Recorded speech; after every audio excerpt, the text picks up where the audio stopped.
Desculpem, essa porta estava batendo, ia atrapalhar.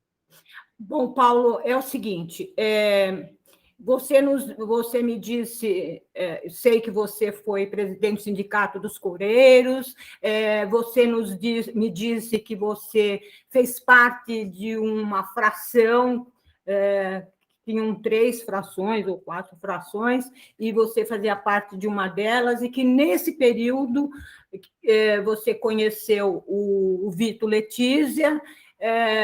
Então, o que eu queria era que você nos contasse um pouco como foi, o que eram essas 3 frações, como você conheceu o Vito Letícia, em que contexto, e quais as suas... Como se deu esses contatos, essa unificação, e depois nos contasse qual a tua avaliação do Vito Letícia.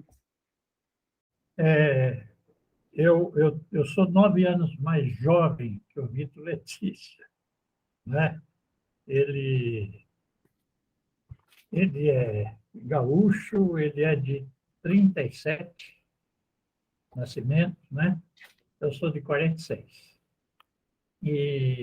Então, estou fazendo 76 agora.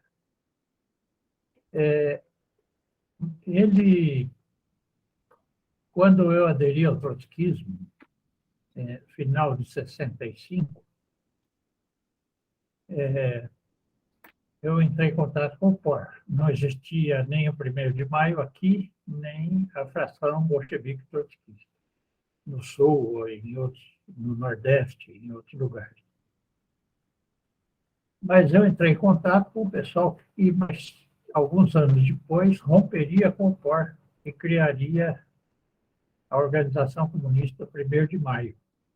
Aqui em São Paulo, em vez de se chamar FBT, né, Fração Bolchevique Trotskista, aqui chamou-se 1º de Maio. Então, quem me recebeu, eu vinha do PCB, da juventude, eu era moleque ainda, estava chegando a São Paulo, já tinha trabalhado como operário químico no interior, onde eu morava.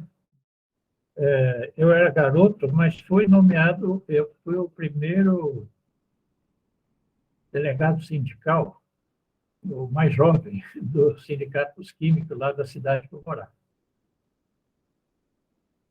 E fui demitido no dia 1º de abril de 64.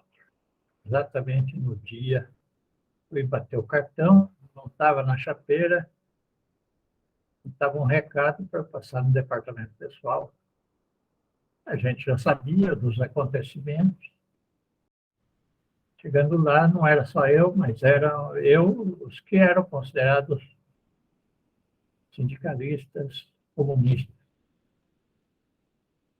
Então, 1º de abril de 64, ainda trabalho lá no interior, na Petróleo Ipiranga, mas depois eu venho para São Paulo e morando em Santo André, numa pensão junto com meu irmão, eu entrei em contato, eu contatei uns companheiros de fazer uma panfletagem com o jornal Frente Operária, do POR, POR. E foi os primeiros trotskistas que eu conheci, pessoalmente.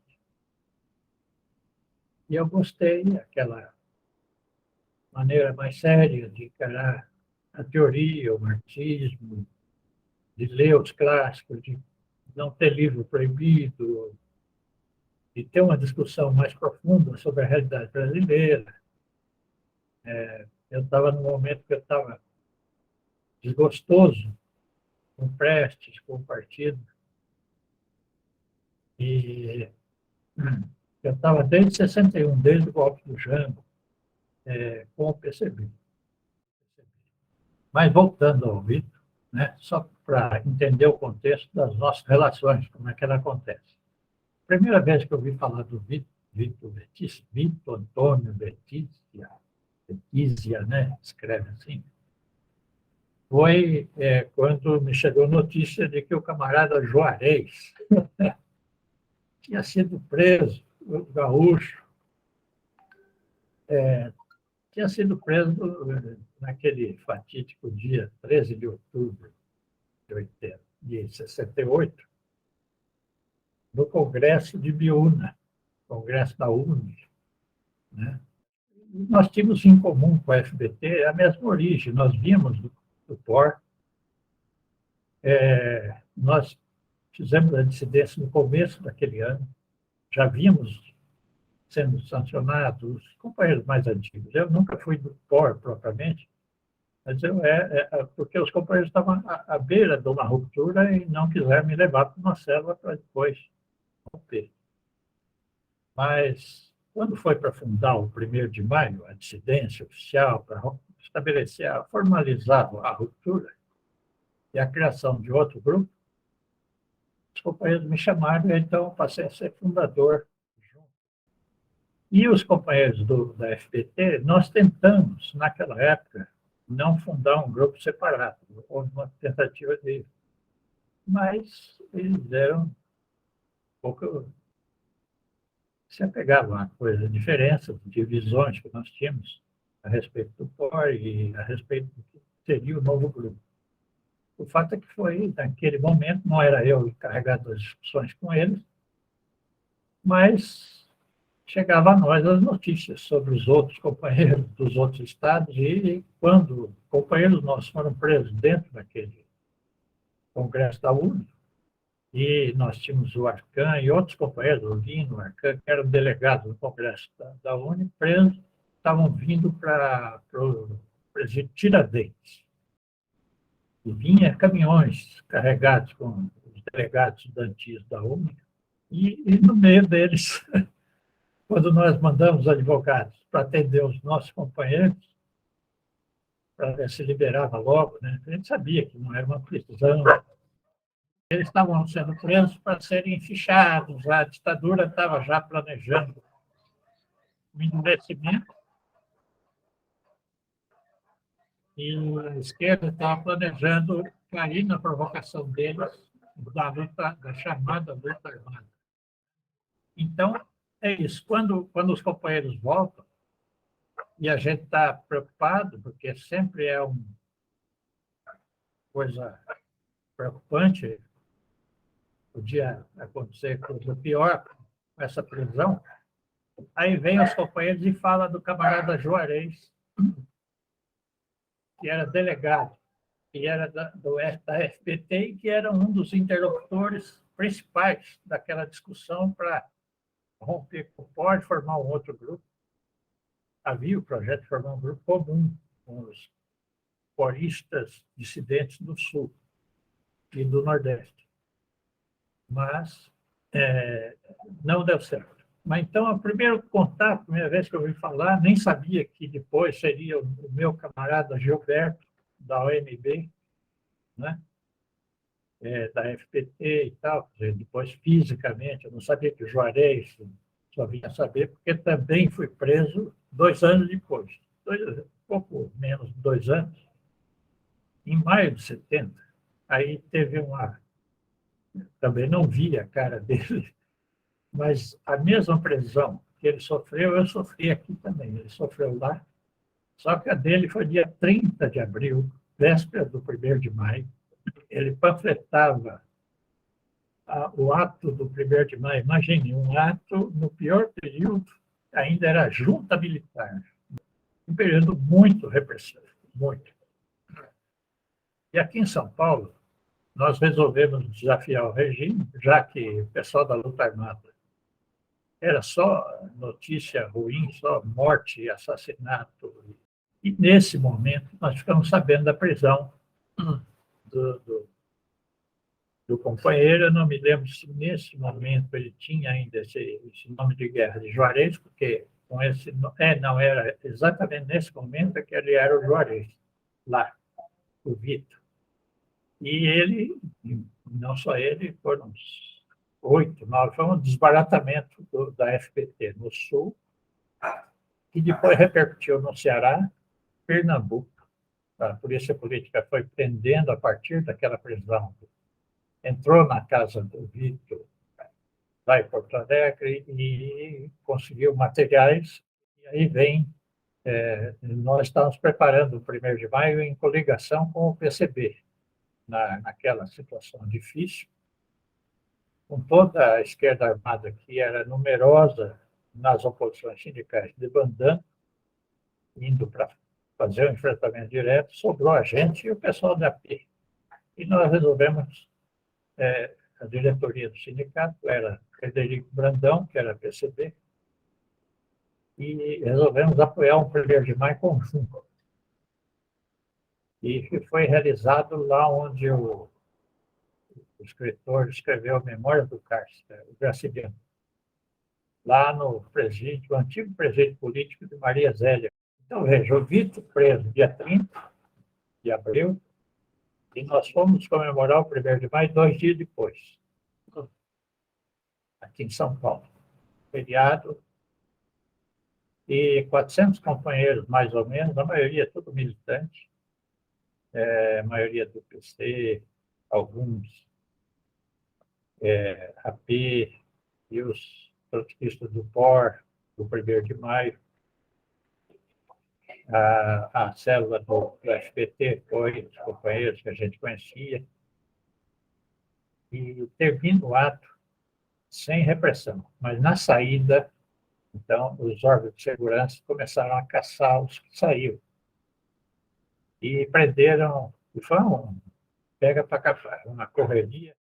Então, veja, já estavam começando a caçar os trotskistas da FBT, a partir das prisões do dia 30 de abril, onde o Vitor rodou, né? Caiu na mão do DOPS gaúcho, lá dos órgãos de segurança. Eu sei que depois ele foi até condenado na Lei de Segurança Nacional e foi cumprir pena numa ilha do Rio Guaíba, era um presídio famoso. Bom, não é ainda o encontro físico entre eu e o Vitor. Não tinha visto aquele zoião arregaladeiro, aquela magreza, aquela aparência espartana dele, né? E ainda não tinha, eu não sabia, era apenas o camarada Juarez está preso de novo, agora para valer. Não é aquela prisão de congresso de ouro. Estão desmantelando a FBT, né? E aí, as prisões chegam a São Paulo. Bom, em 73, no entanto, eu tinha sido eleito para a diretoria do sindicato. Aí abandonei, não tinha mais condição de trabalhar tão abertamente, empresas grandes, né, que tinham departamento pessoal estruturado, vinculado à repressão política também. Eu tive que voltar para a indústria. E fui trabalhar primeiro numa fábrica de cosméticos, mas depois, em 72, na indústria de couro, uma fábrica na Lapa, bolsas de calçado, 70 empregados normalmente. E ali eu me sindicalizei e fui convidado a fazer parte de uma chapa para tirar o interventor, que já estava há 9 anos e meio. Então, no que eu fui, a chapa foi única, o interventor não fez a chapa e nós fomos eleitos. E faltava poucos dias para tomar posse, já eleito. Eu fui receber uma carta que o Zé Ibrahim estava refugiado no Chile até dia 11, até o dia do golpe do Pinochet, que é 11 de setembro, né? E um companheiro metalúrgico de Osasco, daquela época, já não era mais, era um militante da Var Palmares, voltando do Chile, havia marcado para me entregar uma carta do Zé Ibrahim, né? Quando eu fui recebê-la, eu não sabia, ele tinha sido preso já na fronteira, e eu fui preso pelo DOI-CODE. Então, lá no DOI-CODE, quando eu saí, não fiquei muito tempo, mas foi um horror, todo mundo passava por lá. Quando saí, havia um risco deles voltar a me pegar, porque havia uns documentos que eu tinha escondido no carro da polícia, imagina. Escondi entre o encosto e o assento do carro. Como eu fiquei com receio que eles, na hora que fosse lavar o carro, iam encontrar esse documento, ao sair do iPod, eu resolvi ir embora. Eu tentei me refugiar aqui, em algum lugar mais ermo, mas não deu certo. Eu passei a fronteira ali em Foz do Iguaçu e fui até Buenos Aires de ônibus. Na época, a nossa relação era com o pessoal da política obreira, do Altamira, Jorge Altamira. E foi ele que me arrumou uma kitnet, junto com um casal de estudantes, e tinha um quarto a mais. E lá eu me dediquei à unificação, né? Quer dizer, aquilo que não tínhamos conseguido em 1968, eu liguei. O Altamira tinha telefone do Vitor em Paris, o Vitor estava em Paris, o Vitor. E o Vitor também, o Victor Paz de Barros Leonardo, também, do Grupo Oculto. Então, eu ligava para os dois, para Paris, e falava com eles. E foi a minha iniciativa de propor a unificação, dizendo, olha, eu sou do 1º de Maio, mas o setor operário do 1º de Maio está desgarrado desde a repressão de 72. Por 72, a FBP do Nordeste buscou uma unificação com o 1º de Maio estudantil, que estava desgarrado do 1º de Maio operário, né? Eles sofreram uma repressão, e essa repressão aqui havia feito que o setor estudantil se separasse definitivamente do setor operário. E, então, em Buenos Aires, eu ligava regularmente, desde outubro de 73, eu falei pessoalmente com ele, claro, por telefone, DDI. Nem sei se era DDI ou se tinha que pedir para telefonista, mas falei com Paris, falei com o Vitor Letícia. E quando eu voltei do alto exílio argentino, eu voltei a pedir a posse na diretoria do sindicato, a que eu fazia jus. Mas, mesmo em 74, ao voltar ao Brasil, aí sim, a gente se correspondia, não telefonava.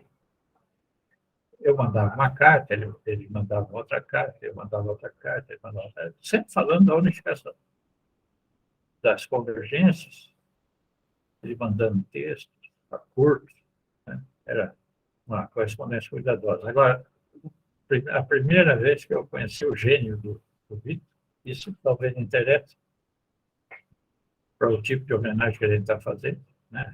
Reconstituir um pouco a maneira dele ser. Eu morava numa rua que tinha um nome estranho, ali na Vila Romana, chamava-se Rua Mipibu. Era uma vila atrás da casa do proprietário, ele tinha construído uma vila e alugava pequenas casas. Morava lá, na Rua Mipibu, algum 200, casa tal. Aí chegou a carta a primeira carta dele. E o endereço, olha, foi um milagre que chegou, porque estava escrito Rua Mipibu de Abreu, número tal. E o correio entregou. Apesar que não tinha nada de Abreu. E ele, já nessa primeira carta, perdia tempo, perdia espaço na carta para polemizar comigo, que eu tinha errado o nome da rua. Ele pôs no envelope, com aquele timbre azul, vermelho e branco, francês, o amigo de Abreu. E aí ainda vinha polemizando dentro da carta. Que ele tinha consultado o Guia de São Paulo, edição de 1955, imagina isso, foi em 74. Um guia de 19 anos atrás, que ele encontrou lá em Paris.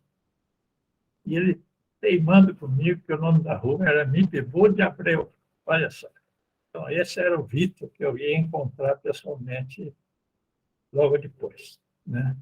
Então, veja, eu não tinha visto, já tinha falado por telefone, e aí, quando ele escreveu a primeira carta, ele já escreveu querendo me corrigir, saber mais do que eu o nome da rua que eu morava. Esse era o Vitor. Então, veja, e logo depois, ele não tinha, ele já tinha cumprido o pena, ele estava lá porque ele queria fazer os contatos internacionais, já tinha estado um pouco antes, em 69, por lá, e aí ele vem, e vem para São Paulo. Ele passa no Sul, talvez antes, não sei, mas o fato é que um belo dia eu fiquei sabendo que ele queria falar comigo. Estava em São Paulo, não só ele, como o Vitor Paz de Barros Leonardo, do Grupo Clube. Aí nós combinamos, né, a unificação, já tinha avançado nos telefonemas, nas cartas, e no encontro presencial, finalmente conheci a figura física dele, e feitão, a maneira, o sotaque, enfim, as coisas que a gente nunca esquece. E marcamos a unificação. Não sei se foi final, acho que eu sei que foi nas férias de fim de ano, não sei se ainda em 74, comecinho de 75, lá no Rio Grande do Sul. Entramos num grande apartamento, delegados nossos aqui, delegados deles lá,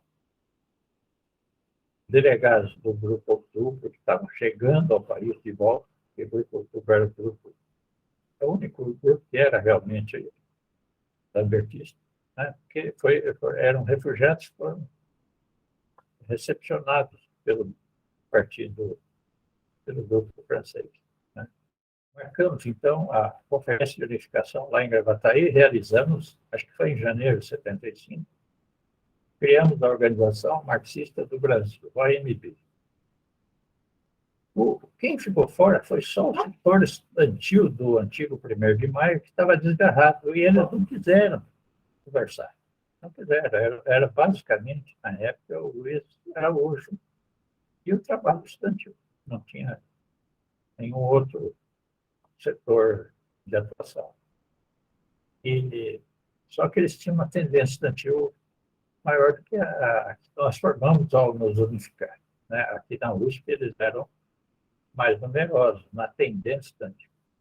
Mas a gente aí, imediatamente depois da unificação, já começa a conversar para unificar. E a unificação foi esse último setor, que era o antigo setor estudantil do movimento da Organização Comunista 1º de Maio, que deu origem ao OSI, aí já em 76. Mas nós vivemos 2 anos como OMB. Quer dizer, a figura do Vitor Letícia era a própria SBT, assim, sintetizava por unanimidade, tanto lá como aqui. Nós ouvimos assim, como sendo o cara, né, que expressava com fidelidade os companheiros, os camaradas do Rio Grande do Sul. Assim como eles me viam como sendo o cara dos paulistas, né? O Vitor Leonardo era um cara expressivo, um intelectual de grande valor, e, na época, muito empenhado, e do Grupo Outubro, né? Então, as três componentes da unificação. E, por isso, quando nós fundamos a USI, nós 3 fomos eleitos no primeiro congresso que realizamos da USI, congresso, enfim, evento congressual, não me lembro se o nome era esse, em outubro de 77, num convento antigo, lá no Tremembé, na Cantareira, fomos nós os 3 únicos eleitos por unanimidade. E por isso que eu falei para você, e 6 meses depois eu estava expulso por uma nota em francês, que dizia que eu era inimigo da classe operária, fora do campo, não, fora do campo da Revolução, inimigo da classe operária, tá? E não sabia o motivo, eles não alegaram nenhum motivo para me expulsar. E eu até aí fiquei decepcionado com o Vitor, e com o Vitor também, porque eles não reagiram, não foram eles que decidiram a minha expulsão, mas eles não se contrapuseram, pelo que eu sei. Não sei os bastidores o que aconteceu entre os companheiros que ficaram, né? Mas antes dessa expulsão acontecer, foram 2 anos de militância, já era desde 74, foi expulso em abril de 78, na véspera acho que foi na data do fim do AI-5, na véspera daquele 1º de maio, que prenunciava já aquele tsunami de greves que ia se abater a partir de 12 de maio, né, com a greve da esquerda. E aí, nesse período todo, nós vivemos ombro a ombro. Eram reuniões 2, 3 vezes por semana. O Vitor era uma mão na roda, porque eu ainda tinha que trabalhar na fábrica e tinha que cuidar do sindicato, e tinha que cuidar da minha célula, tinha que cuidar da coordenação das células operárias. Mas isso, perto do que o Vitor fazia, porque o Gilberto, né? Eu era o Maurício, então, e ele era o Gilberto da USM. Gilberto tinha uma capacidade de militância extremamente sacrificada nas questões internas, que ele coordenava as células, tinha uma reunião dos representantes de células, né, e de setores, não era nem de célula, havia uma reunião entre o setor operário, mandava um representante do setor estudantil, o setor que já estava criando, de professores, a partir do momento que nós criamos o MUP, o Movimento pela União dos Professores. E já tinha outros tipos de trabalhadores, funcionários públicos, etc., que nós demos uma sacudida juntos. Eu, Vitor, basicamente, nós, como a tendência estudantil já tinha em torno de 400 militantes, nós, a Liberdade de Luta, já, a OSI era a Liberdade de Luta. Na OMP, nem me lembro direito, mas era uma corrente mais descritivo o nome do que o nome fantasia. Era uma corrente pelo Partido Operário Independente. Paulo, a tua impressão nesse período que você passou a conviver com ele? A impressão que eu inicial era essa. Era um cara que era muito dedicado, espartano, né? Ele vivia de uma maneira com o mínimo. Um cara que, enquanto muitos você chegava na casa, ficava até constrangido, casas chiques e tal, o Vitor morava em qualquer lugar, né? Onde dava, ele tinha uma caminha, tinha uma geladeira, um fogão, aí estava bom. E outra coisa, no trabalho, ele era muito dedicado, porque essa reunião que eu me referi, por isso que eu estava falando dela, era muito complicado, né? Porque tinha que ouvir o informe do setor operário, o informe do setor estudantil. Os companheiros, na época, tinham uma vontade grande de falar, eles estavam se formando, né? E ele tinha paciência, ele coordenava essas reuniões até de madrugada, né? E ele também coordenava as células do movimento estudantil. Ele tinha uma intercélula, uma espécie de coordenação de células, também dava um trabalho danado. E não faltava, não se atrasava em reuniões. E as reuniões muitas vezes eram num apartamento que tinha ali na Rua Aurora. Ele tinha sempre uma grande clarividência, ajudava muito em todas as resoluções, não era briguento, transigia, né?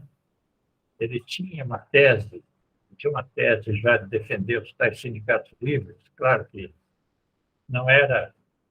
eu não tinha concordância plena com aquilo, eu concordava com a crítica que ele fazia. Eu até ia te oferecer um texto interessante, que é muito a cara dele daquela época, do ponto de vista da cruzada política que ele tinha a respeito da luta contra, não sei se está para ver, é só, não vai dar para ler, é claro, mas só você vê, um papel amarelo, impresso em óculos, deve ter umas 10 páginas, escrito pelo Martim Soma. E, se não me engano, é ele. Pode ser que eu estou enganado, mas eu me lembro bem. Era uma assinatura que ele usava para texto teórico. Então, era o Gilberto, ele era o Martim Soma. E como é que chama? Chama-se Estratégia de Construção do Partido Revolucionário do Brasil. Vitor era assim, como ele depois, quando ele namora a Cida, resolve fazer a parceria de vida com a Cida. A Cida era uma das meninas que me acompanharam na unificação. Ela vinha do meu grupo. Cida, a Luísa e a Rita. Era um trio de professoras interessante. Acho que eram professoras. A Rita era professora, líder do professorado.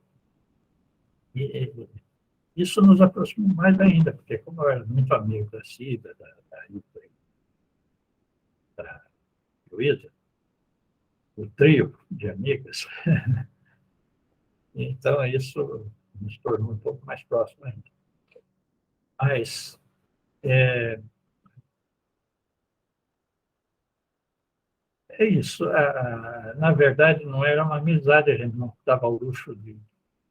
Porque havia um problema, risco de segurança, essas amizades a gente mantinha estritamente no plano do empreendimento comum nosso de organizar, né, grupo marxista revolucionário.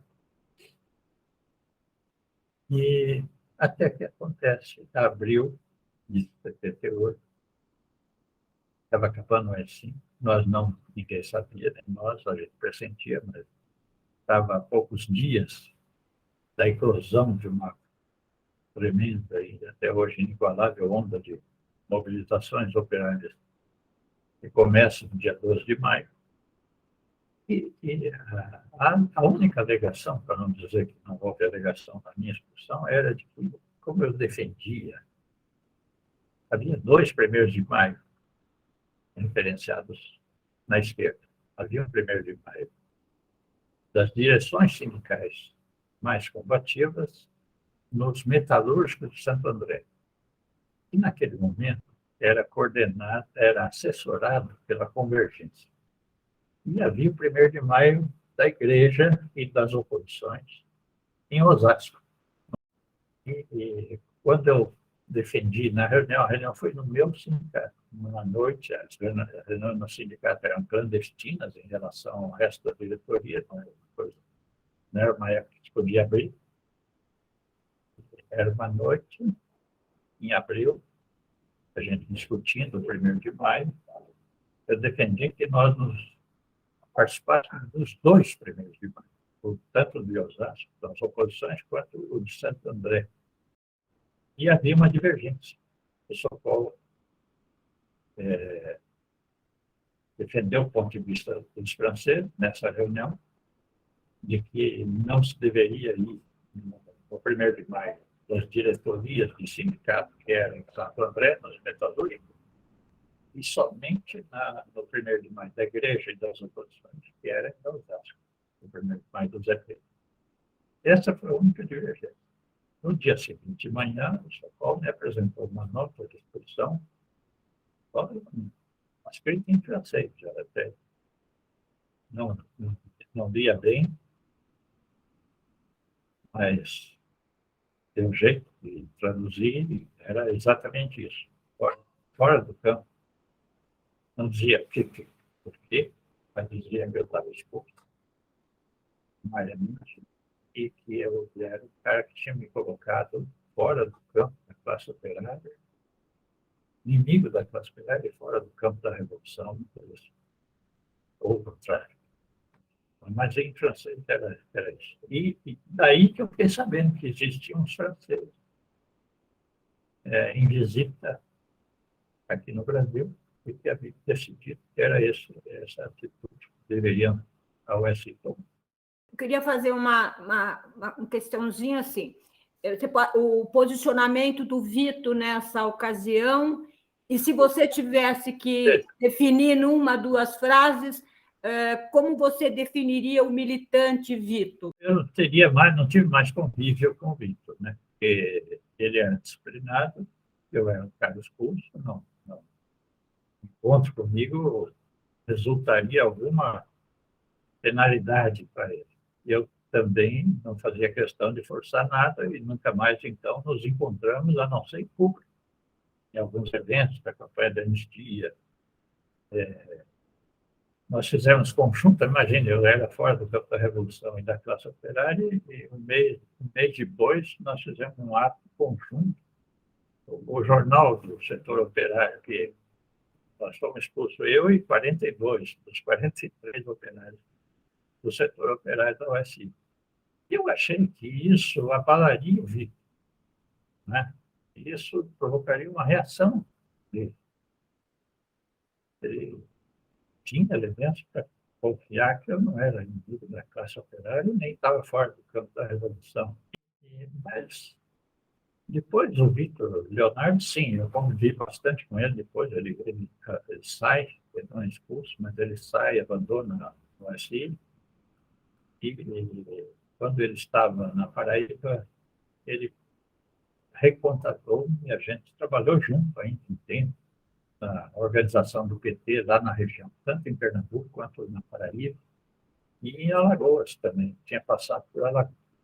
Mas o Vitor Letícia continuou fiel até, não sei até quando, eu sei que parece que houve uma ruptura também depois, mais tarde.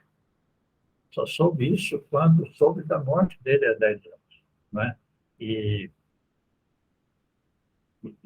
Mas, enfim, eu não tive mais contato, então essas são as últimas impressões. A última, então, é uma certa decepção pelo fato de não ter partido dele, que eu saiba, nenhuma reação àquele fato de que foi tão difícil acumular 43 militantes trotskistas em fábricas e, de repente, 42 vão embora, expulsos dos franceses, e ele não manifestou nada, nem que fosse confidencialmente, alguma coisa assim. Paulo, é o seguinte, para fechar, gostaria de falar uma coisa um pouquinho fora do escopo. Não sei se a Lúcia te contou, mas do processo que ele teve de aproximação com o Vitor Letícia no fim da vida dele, quando ele adoeceu, que a gente foi entrevistar ele em Manaus, em Gramado, que a gente produziu os 4 livros que a Lúcia vai te passar. Nesse processo todo, como, digamos, uma das decorrências desse processo, é que nós assumimos o controle do CEMAP, que foi criado no começo dos anos 80, inclusive pelo próprio Vitor. Por que eu estou falando tudo isso? Não é só para a questão de jogar confete em cima da gente, não é isso. É que eu imagino que a tua organização deve ter um acervo. Não tenho organização. Não tem. Desde então, não criei nenhuma organização. Nós editamos um jornal chamado... A gente queria participar do congresso da USI. Então, a gente se autodenominou, para esse efeito apenas, Fração Operária Trotskista. Uhum. Nós nos reivindicávamos uma fração da USI, com direito à participação no próximo congresso. Não tivemos essa abertura. Então, a gente parou. O próprio Mário Pedrosa falou para nós, para com essa besteira. Vocês não são fração, coisa nenhuma. Os caras não querem discutir com vocês, eles ficam insistindo. A partir daí, a gente já criou um movimento que deu origem ao movimento pelo PT, chamado Movimento pelo Partido Operário. Só esclarecer. Só esclarecer. Eu nunca mais fui de organização nenhuma. Claro, eu tentei fazer, como tendência do PT, parte da DS, buscando. Na época, o João Machado escreveu um texto em 81, 82, e propunha a luta para transformar o PT num partido, digamos, definitivamente classista, anticapitalista, né? E esse texto eu achei bom, era o que eu pensava, era o que eu queria. Então, eu fiquei uns anos na DS, mas também de lá não deu para ficar, eles foram se adaptando a esse processo da domesticação, meio esse negócio da CUT, corporativa, não mais fascista, essa coisa toda. Então, a DS, no período que eu passei lá, foi muito, tem um setor operário muito forte. Nós criamos a CUT pela base. Então, é isso, para deixar claro que eu sou um indivíduo, um comunista solto no espaço, né? Claro, disposto a me agregar, se houver um esforço sincero, fraterno, de reagrupamento, mas nada além.